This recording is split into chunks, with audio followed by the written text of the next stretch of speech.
इस्राएली police ने Hamas के सरबरा Ismail Haniyeh की बहन को गिरफ्तार कर लिया। इस्राएली पुलिस ने पीर के रोज़ बताया कि इस्माइल हनिया की बहन सबा अब्द अस्सलाम हनिया को दहशतगर्दी के इल्ज़ामात में जनूबी इसराइल से गिरफ्तार किया गया। पुलिस का गैर मुल्की खबर रसां इदारे को बताना था कि सबा अब्द अस्सलाम हनिया एक इसराइली शहरी हैं। उन्हें जनूबी इसराइल के इलाके तुल अलसब से गिरफ्तार किया गया। उनके खिलाफ तहकीकात में इसराइली की दाखिली सिक्योरिटी एजेंसी शैन बैत भी शामिल है।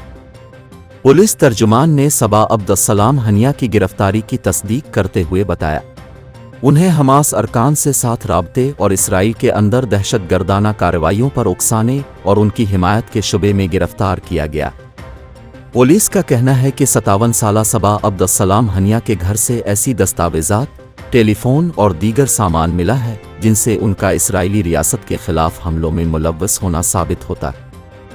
ख्याल रहे कि इस्माइल हनिया फ़लस्तीनी मुज़ाहमती तंजीम हमास के सियासी दफ्तर के सरबराह हैं। गज़ा में जारी इसराइली जारहियत के नतीजे में इस्माइल हनिया का जवां साल पोता और पोती भी शहीद हो चुके हैं।